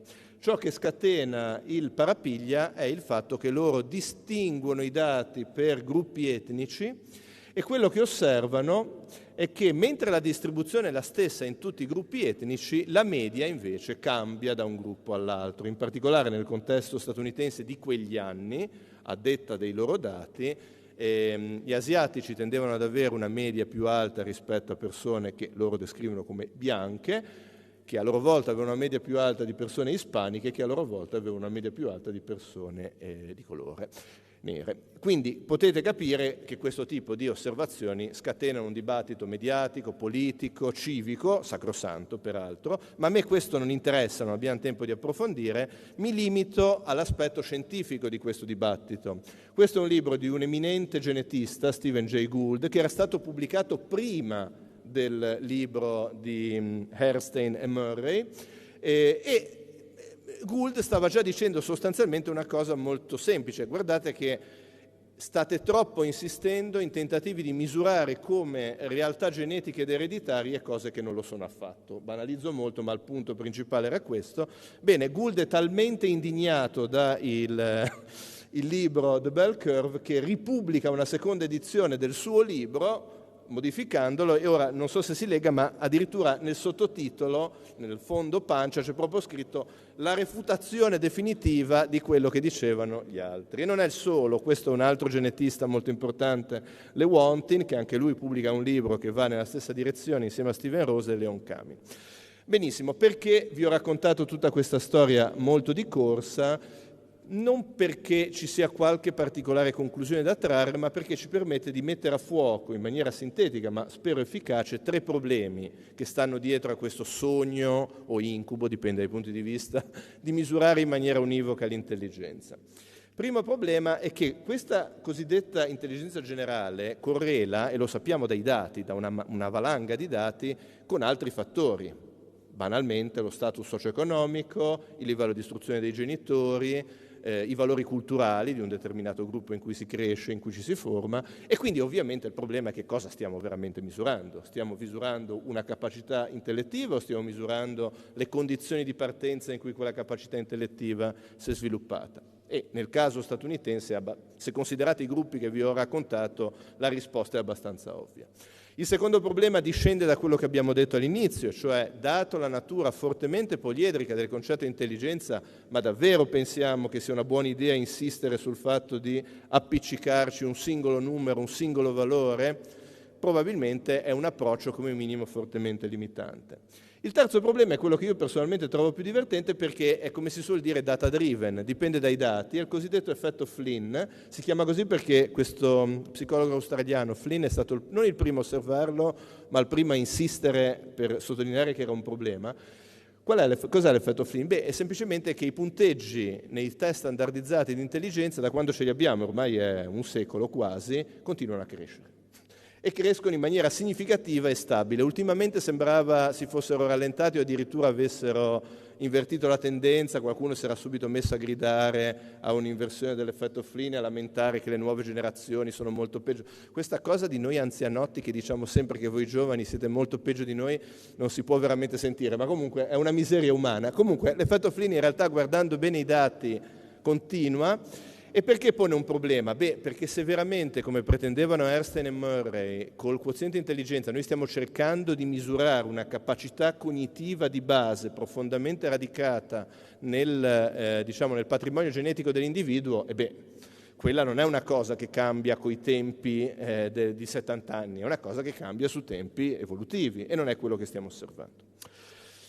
Ecco, questa prima parte della mia relazione immagino sia un po' deprimente, perché alla fine di tutto questo, ricapitolando, non abbiamo ben capito quale sia una buona definizione di intelligenza, sospettiamo ce ne siano svariate e inoltre la misurazione forse pone più problemi di quanti ne risolva. Tenetevi un attimo questa sensazione di dubbio, tenetevela nell'animo, fra l'altro scusate, ma metodologicamente la scienza, la conoscenza e la ricerca vivono di dubbi più che di certezze, tenetevi un attimo il dubbio e proviamo a buttarci dentro anche l'intelligenza artificiale. Voi direte, vabbè, ma questa è la temerarietà elevata al cubo, a parte che ne parlo di fronte al magnifico rettore che è un esperto della materia, quindi mi avventuro veramente in terreni pericolosi, ma uno potrebbe dire, ma non abbiamo capito bene quella umana, perché parlare di quella artificiale? Ecco, abbiate pazienza, cercherò di convincervi che in realtà questo detour nell'intelligenza artificiale qualche cosa di interessante anche sull'intelligenza umana ce lo può dire. La prendo, come spesso capita, alla lontana e sarò veramente rapidissimo.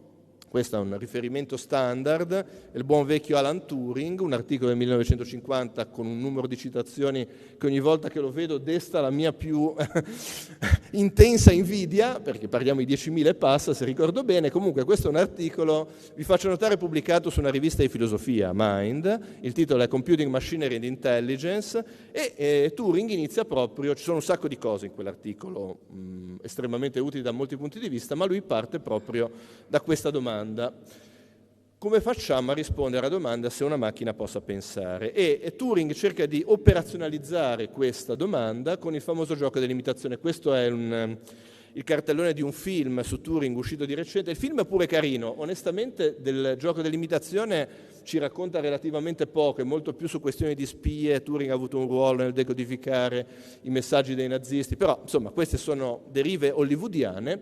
Il gioco dell'imitazione, questa è la descrizione che ne dà Turing, non ve la leggo, non ve lo descrivo neanche nel dettaglio. Il succo dell'idea di Turing è che intanto la domanda può una macchina pensare va operazionalizzata, cioè va trasformata in qualcosa che possiamo effettivamente, a cui possiamo rispondere sì o no, e lui immagina che sostanzialmente quando una macchina sarà in grado di interagire conversazionalmente con noi in modo tale da risultare indistinguibile da un essere umano, allora potremo dire che quella macchina effettivamente può pensare.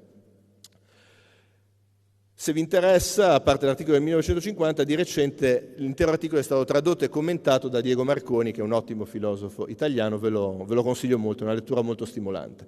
Su questo, fra l'altro, troverete qualcosa anche nella famosa mostra. Scusate, io ogni tanto metto questi spotlight perché voglio fare un po' di pubblicità progresso senza fare troppi spoiler. E poi l'altro evento fondativo dell'intelligenza artificiale. Attraversiamo l'oceano, siamo a Dartmouth, negli Stati Uniti, la famosa conferenza del 1956. E 4 persone che sono considerate a buon diritto padri fondatori dell'intelligenza artificiale chiedono dei soldi alla fondazione Rockefeller. Io sono ligure e questa cosa dei soldi ve la sottolineo, ma perché ve la sottolineo? Perché sono pochi.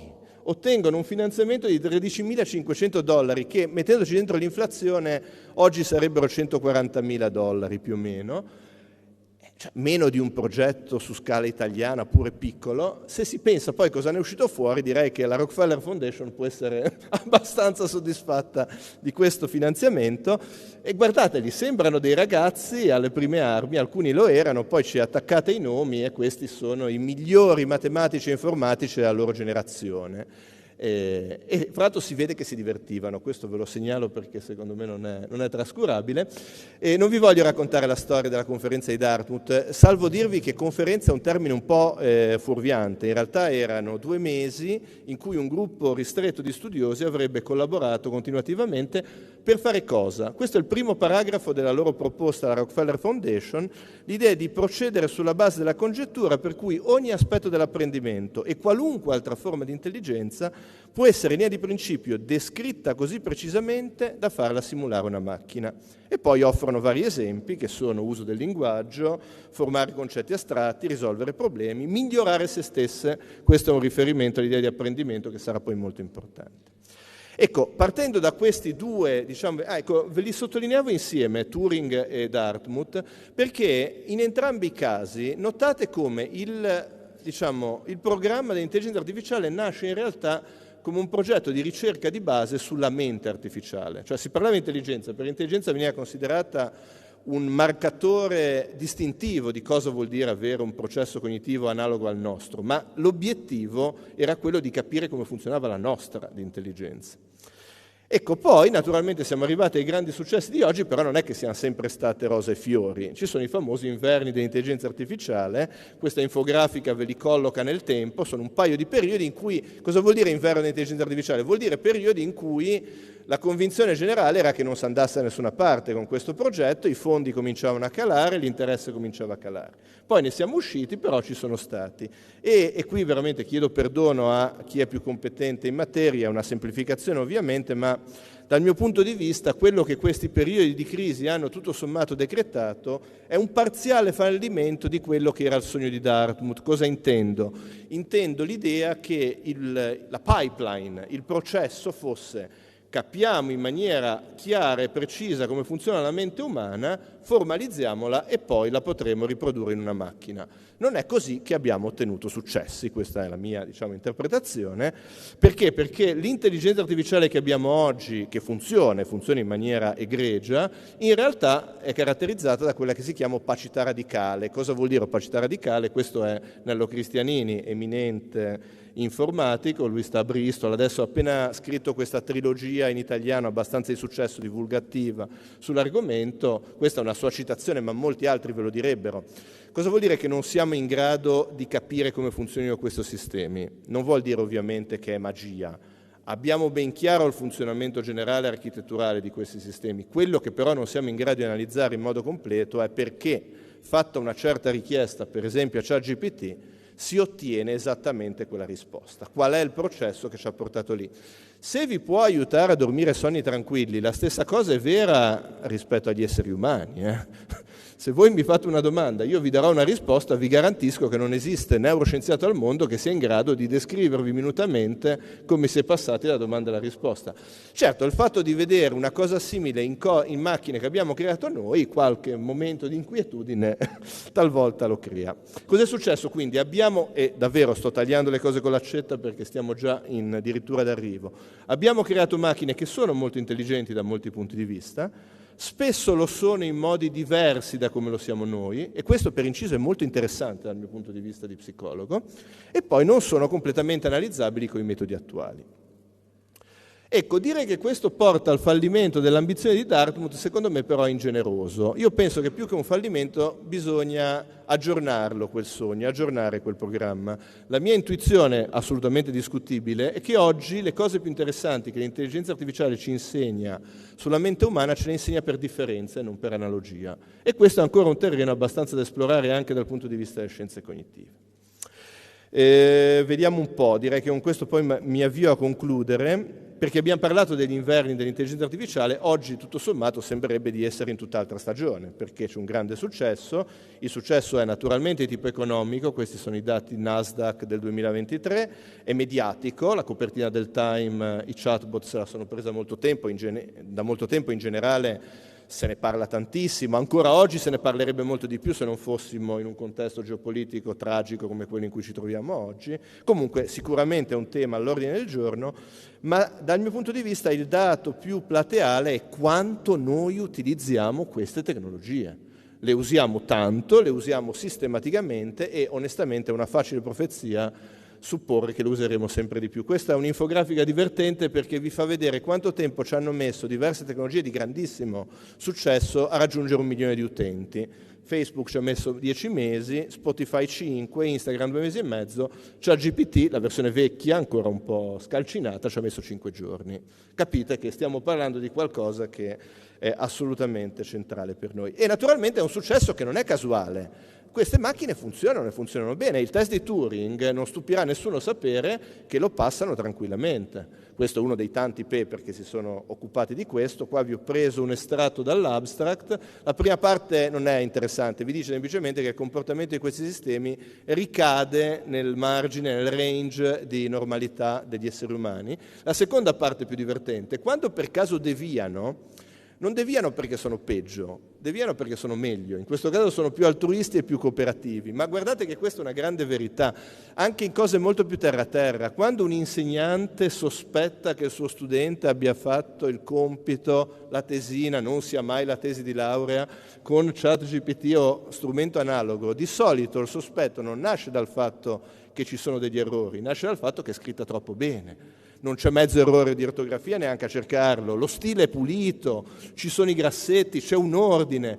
C'è stato un caso famoso a Ferrara, 1 annetto e mezzo fa, un'intera prova dell'esame di psicologia, un test a crocetto universitario, annullato perché gli studenti avrebbero usato l'intelligenza artificiale, ma non li avevano colti in flagrante. L'argomentazione era i voti erano troppo alti, che questo naturalmente ha scatenato una reazione indignata giusta degli studenti, perché capite che la posizione pedagogica, questi sono troppo bravi per essere miei studenti, non è sostenibile in nessun ordine e grado di scuola. Però, insomma, questo è il tipo di deviazioni che osserviamo. Nonostante questo ci sono persone, e su questo poi veramente vado a concludere e il resto ve lo racconto a braccio, ci sono ancora dei colleghi che invece dicono sì, però sarà vero che davvero pensano? Va bene, il test di Turing lo superano, ma ci basta per dire che pensano? Questi sono degli scettici, ma degli scettici illustri. Walter Quattrociocchi è direttore di un data science center, alla Sapienza. Luciano Floridi è un eminente filosofo della tecnologia che sta a Oxford. Le ragioni di scetticismo sono sostanzialmente sì, le prestazioni sono eccellenti, ma le modalità di funzionamento sono molto diverse. Stiamo confondendo la plausibilità di ciò che ci dicono e del modo in cui ci rispondono con la verità di quello che ci dicono. Stiamo confondendo l'intelligenza con la fluidità linguistica. E qui, scusate, devio da quello che era il mio programma perché siamo manco a metà, quindi come avevo previsto non finiremo mai. Arrivo invece a un paio di conclusioni proprio su questo punto. Chi segue un po' le cose di intelligenza artificiale sa che c'è un dibattito molto acceso oggi su questo, ma davvero possiamo considerarle delle intelligenze, davvero possiamo considerarle delle menti? Non fraintendetemi, è un dibattito affascinante, però vi confesso, forse per una mia inclinazione eccessivamente pragmatica, non mi affascina più, cioè non riesce a catturarmi più di tanto. Trovo molto più urgente, onestamente, un dibattito su Fermo restando che ci stanno e fanno delle cose oggettivamente molto sorprendenti, ragioniamo molto seriamente su qual è il modo migliore di utilizzarle e di formare anche le persone al loro utilizzo. Onestamente questa cosa a me appassiona molto di più della domanda ma è intelligente o non intelligente, che poi è una domanda divertente. Nel resto della presentazione vi facevo vedere i test che si usano in cerca oggi della cosiddetta Artificial General Intelligence, l'AGI, che sono molto divertenti perché la sfida è... Questi se la cavano, scusate, li personifico un po', queste tecnologie se la cavano molto bene perché hanno un'enorme potenza di calcolo, hanno un dataset su cui fanno training, su cui fanno addestramento enorme, molto più grande di quello a cui abbiamo accesso noi, e sono bravissime quindi a riconoscere delle regolarità partendo da grandi basi di dati. I test che vogliono misurare intelligenza generale invece misurano la capacità di individuare regolarità su compiti nuovi con pochissimi esempi, che è una cosa su cui noi esseri umani siamo piuttosto bravi, loro meno, anche se in realtà stanno migliorando molto rapidamente, quindi anche qua. La cosa più divertente dell'AGI dal mio punto di vista, e questo ve lo dico per farvi capire come suggerisco di riflettere sul rapporto fra intelligenza umana e artificiale, non è quanto bene lo fanno le intelligenze artificiali, ma è provare a farli noi quei test. C'era un articolo del New York Times di 1 anno e mezzo fa che invitava proprio a fare questo, il titolo era Are you smarter than AI? Sei più intelligente dell'intelligenza artificiale? Vi mandava il link al sito dove ci sono questi test e vi invitava a provare. Fatelo, perché è divertente, perché ci rendiamo conto che noi nella nostra battaglia per alzare sempre di più l'asticella di cosa deve saper fare un sistema intelligente per poter essere considerato intelligente, l'abbiamo alzata così tanto che onestamente oggi molti esseri umani, che mi piacerebbe continuare a considerare più o meno intelligenti, quei test li falliscono. Ultima cosa che vi dico e poi mi taccio, questo tema del benchmark, cioè di che tipo di condizioni vogliamo che soddisfino per dirci soddisfatti della loro prestazione, è un tema a cui dobbiamo stare molto attenti, perché tradizionalmente l'intelligenza artificiale, il benchmark, l'asticella, è stata messa altissima. Pensate a quando era di grande attualità la capacità o meno di giocare a scacchi o a Go di questi sistemi. Cerchiamo di capirci, la sfida non era farli giocare a scacchi e a Go in modo competente, quello lo facevano ancora già quando io ero un bambino, era permettergli di vincere sistematicamente contro il miglior giocatore del mondo di quella particolare gioco.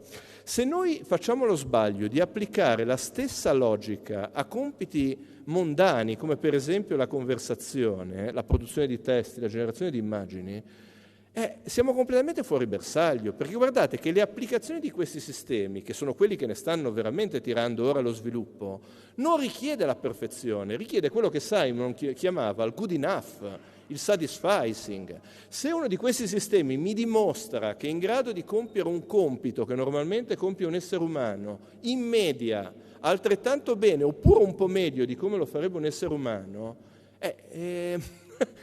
indovinate cosa succederà? Succederà quello che è stato anche evocato, cioè la possibilità che ci siano delle interferenze pesanti col mondo del lavoro, tema di grande attualità su cui chiudiamo, e voglio lasciarvi con un elemento, spero, di ironia. Io poi ho questo senso dell'umorismo un po' strano, quindi magari quello che io trovo divertente altri lo trovano tragico. L'ironia è la seguente: ricordiamoci tutti che il discorso sull'automazione è nato con l'obiettivo di farci sostituire dalle macchine. Cioè il sogno era: costruiamo delle macchine autonome, indipendenti, così loro vanno a fare i compiti che noi troviamo sgradevoli, zappare nei campi, lavorare in officina, alla catena di montaggio, in miniera, e noi saremo liberi di dedicarci a attività migliori, saremo finalmente un popolo di santi navigatori e poeti. Dov'è l'ironia? Noi oggi abbiamo dei sistemi artificiali che se la cavano eccezionalmente bene in molti compiti creativi, scrivono molto bene, illustrano in maniera efficace quanto basta per illustrare riviste, giochi e quant'altro, programmano molto bene, cosa molto inquietante per chi lavora nell'informatica. Insomma, c'è il rischio di trovarci in una bizzarra situazione in cui chi è minacciato da queste nuove tecnologie da un punto di vista professionale non sono i contadini e gli operai, ma sono invece appunto quelli che dovrebbero essere stati liberi di scrivere poesia.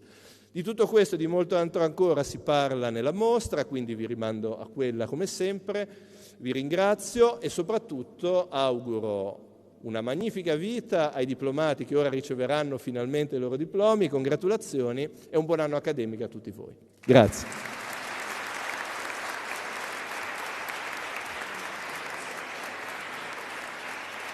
Grazie al professor Paglieri.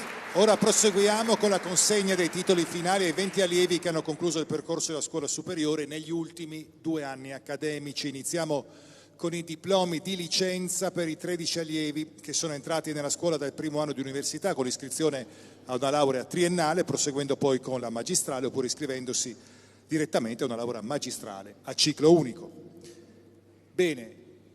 Prego il rettore, il direttore, il rappresentante degli studenti e Giacomo, il presidente di alumni, di posizionarsi davanti alla pedana e chiamo il primo diplomato, Rachele Benvenuto.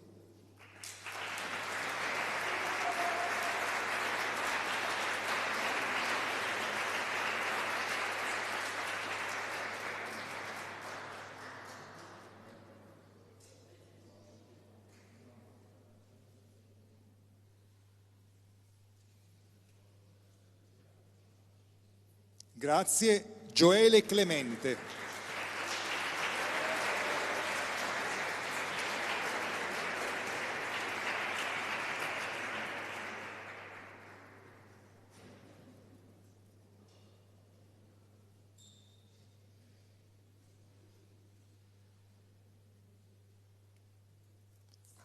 Grazie. Francesco De Cataldo.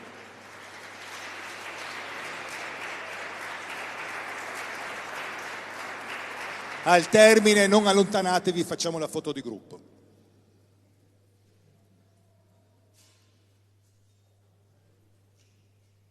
Grazie. Davide Divora.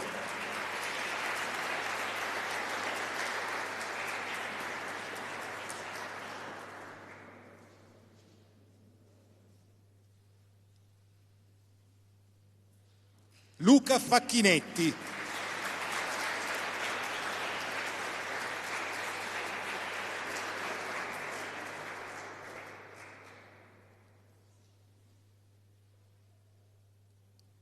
Anna Chiara Fontana.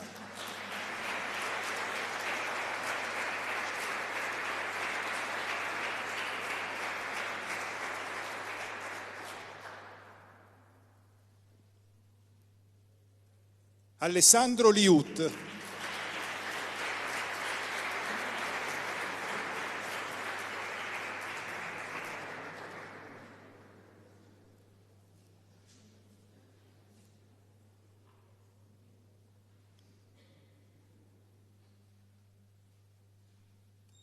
Simone Milesi.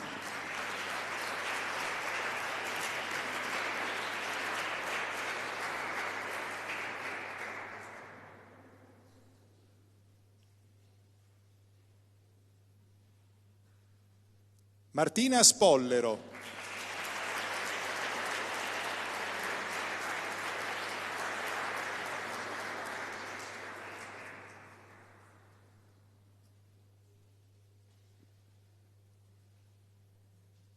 Eugenio Trovarelli.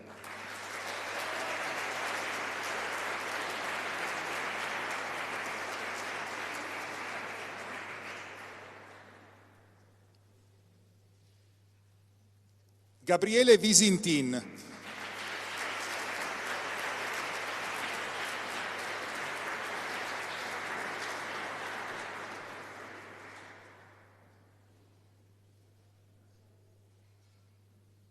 Ricordo anche chi non è potuto essere qua oggi, Giacomo Bortolussi e Daniele De Cecco, che salutiamo.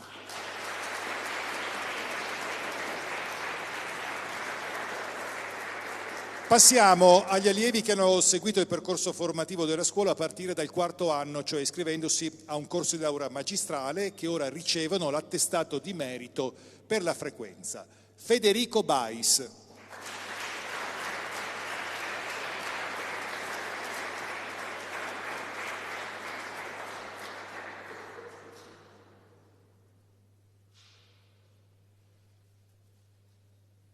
Francesco Donola.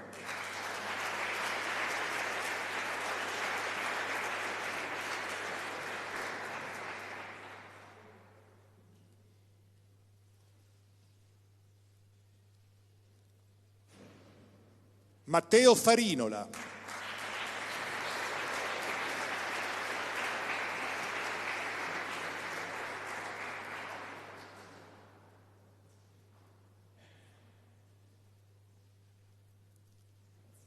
Nazareno Piccin.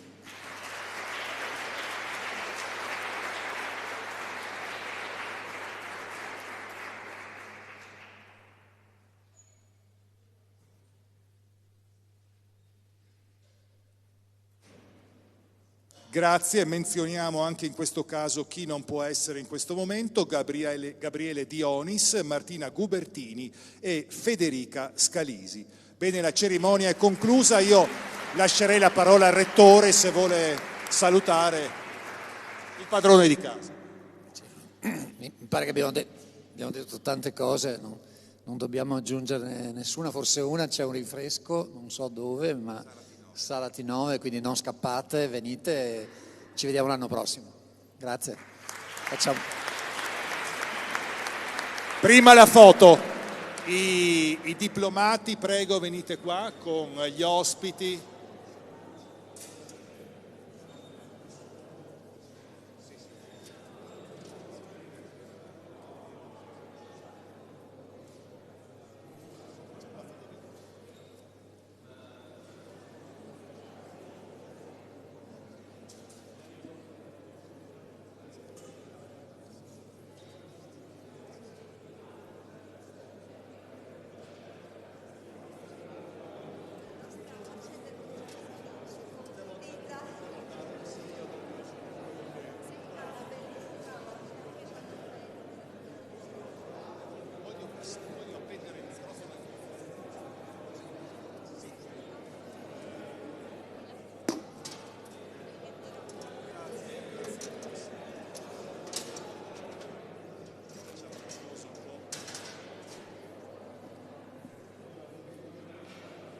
Posso lasciarti?